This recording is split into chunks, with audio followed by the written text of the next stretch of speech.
let me do a quick survey. Like, how many of you guys heard intent before this week? Show me your hands.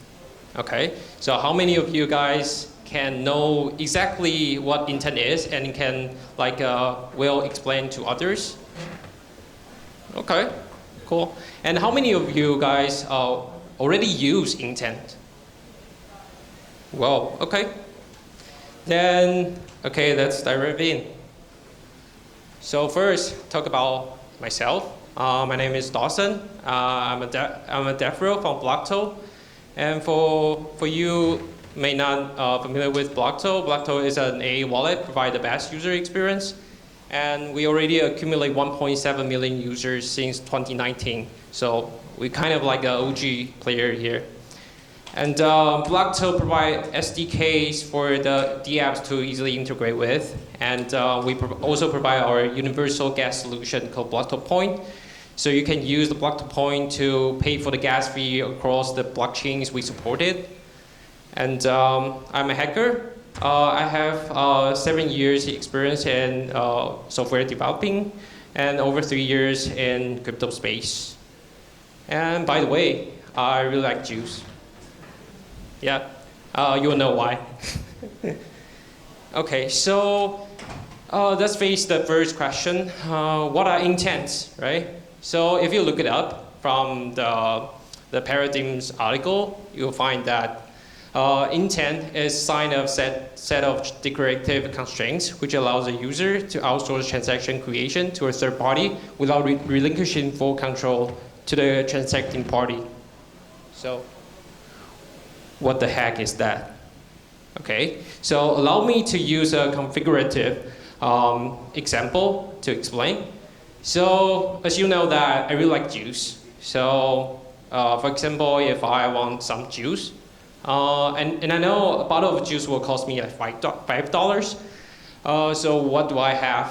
The options. So the first option will be I just like find the shop that sell this juice, and then I just go directly into the store and pick one from the shelf, and then go to the cashier to check out. Okay, and then I got my juice. What do I have for the other options? Okay, so I can just shout out to my neighborhood, right? Says that I'm willing to pay $4 to buy a juice, to buy a bottle of juice. And then probably there's the kids that would just says that whining. So why would you only pay for $4 for a bottle of juice that costs $5, right? I'm kind of feeling I'm cheesy here, but actually this kid is quite smart. He would just go to a place that probably have buy one and get one free. Or probably this kid will just go to a factory that manufacture this juice. So he can actually get a cheaper price for that, and then so everyone is happy, right? Okay, so sometimes things could go wrong. Let's say if I have a neighbor that he already know I'm going to a certain store to buy the juice, he can just rush into the store before me and buy all the juice and then sell it back to me at $8. And although I'm pissed, but because I want the juice so bad, so I have to end up spending $3 extra for that bottle of juice. Okay, and then for the other case, okay, so for the other case, if the kid find that a certain place is run out of juice, he can just go to another place or to go to the factory, right? So it wouldn't affect anything as long as he can fulfill the mission. I wouldn't spend $1 extra for that. And so for the left hand side, we can say that MVV for this case will be $3, and the MEV for the right hand side will be 0. So actually for this case, I don't really care about which path this kid take to help me fulfill the order.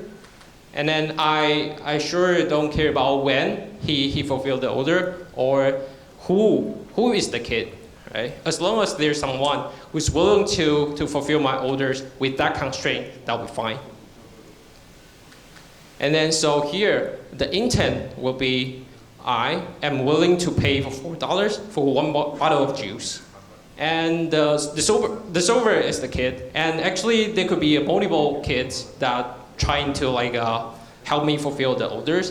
But in the end of the day, there's only going to be one kid stand out and then hand me the juice with $4 in hand. And I can just lie on my couch and then to wait for someone to do the job for me.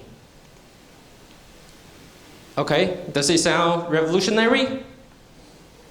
Intent will be the future of transactions, right? Is it? Okay, how many of you guys have already tried to use to place an order in an NFT marketplace? Show your hands. I think most of you guys did that, right?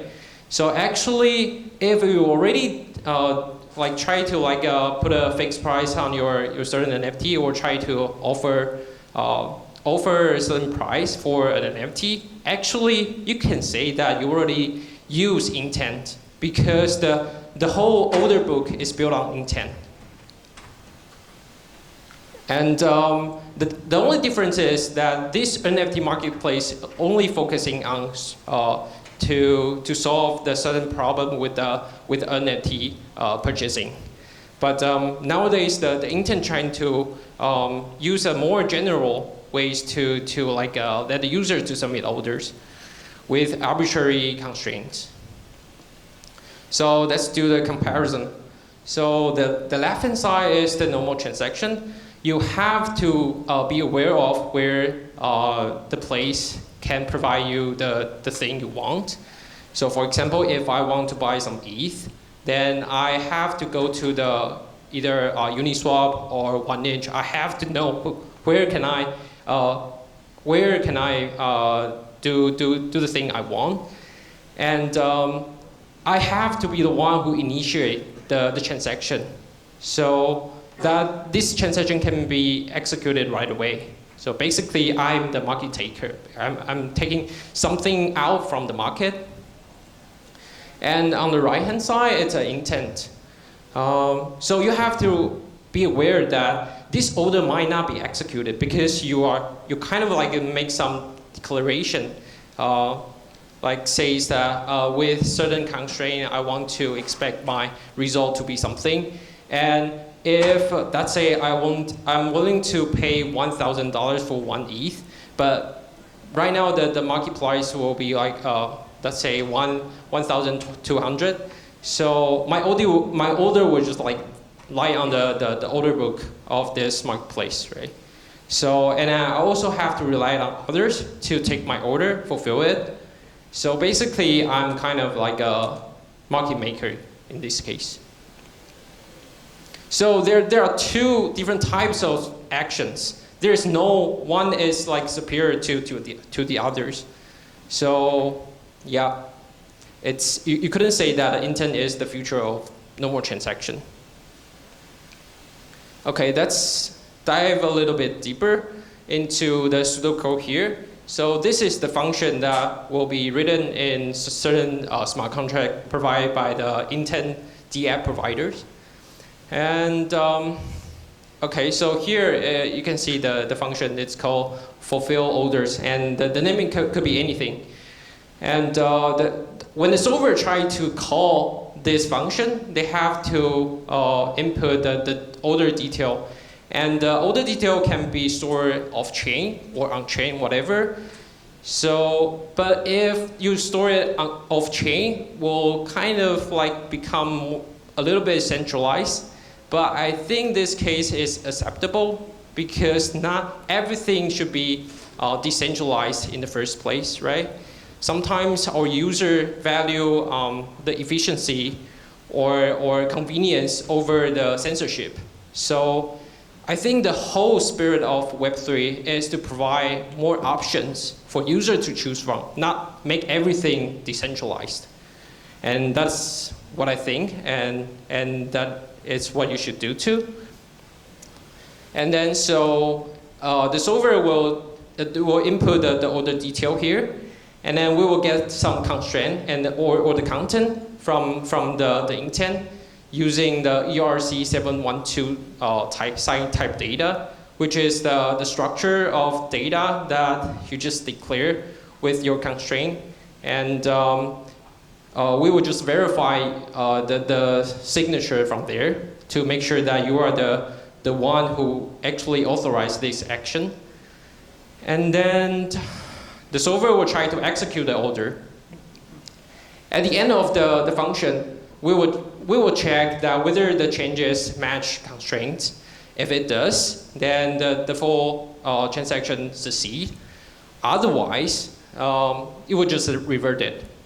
And so all the changes will be reverted. So it's just like nothing happened. So you don't actually lose anything.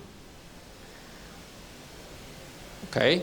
So let's take a look at how if you use a EOA wallet to send an intent, what would it look like?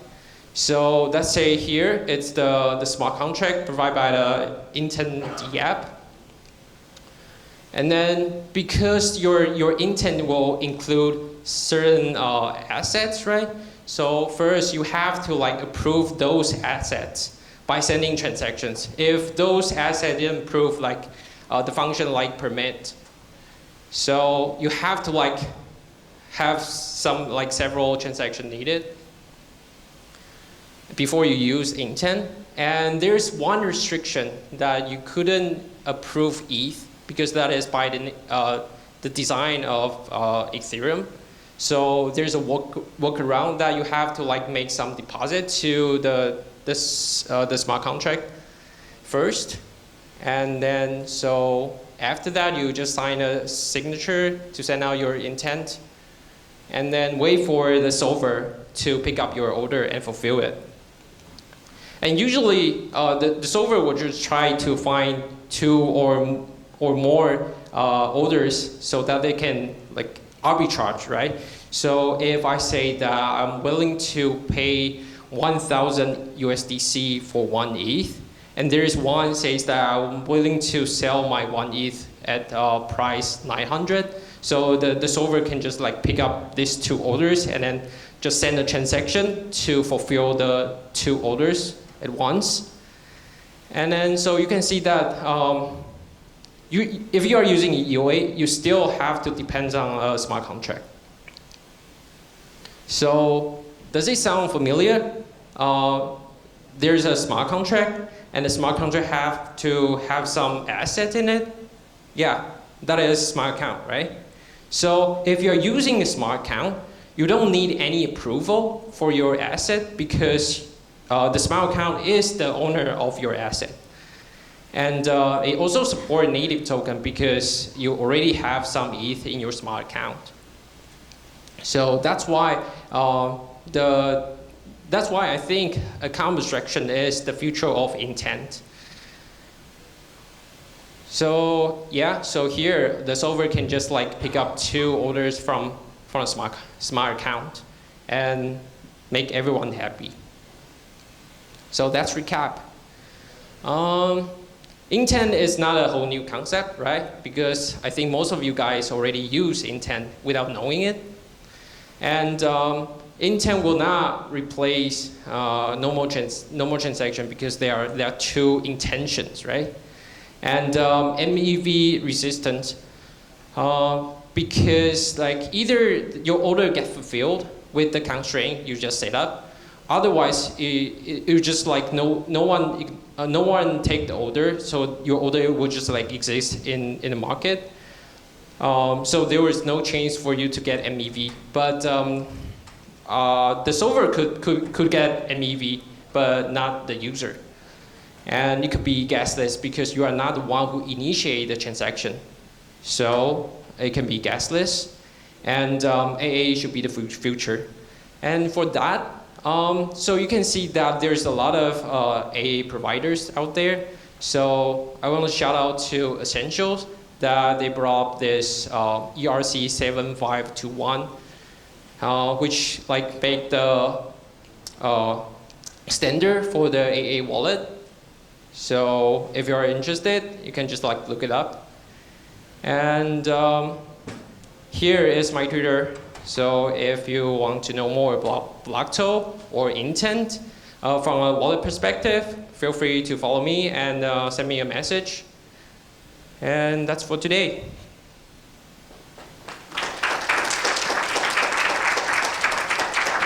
All right, we already have a question from Connor.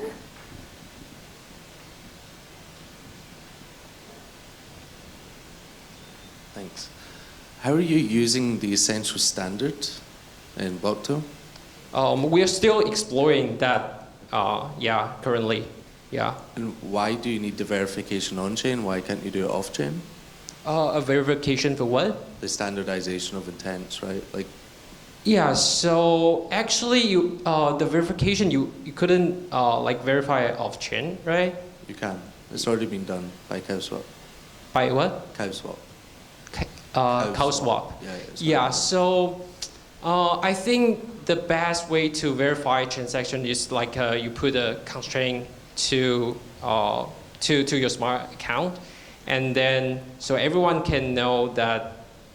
Yeah, because if you try to make the order public, so you couldn't like just rely on certain like entity to verify the action for you. What if, because I believe the future will be like everyone could be the solver. So I think there's only way to verify it on chain with that. Yeah, but currently there's like, if you're just like using a specific intent app, that yeah, maybe they can provide this kind of off-chain verification for you. Any other questions? None? Okay, cool. Thank you so much, Dawson. Thank you. Okay, so I realize we're actually ahead of schedule, which is a great problem to have. So I'll give you all a brain break, and let's meet back here at 3 for propeller heads. Then after that, we have the Intense and MEV panel, which will be nice and spicy. And then we have Toka Labs, and we'll finish with Anoma, and then networking. So I'll see you guys here in a little bit, and I think they started to serve drinks outside, so go get some wine.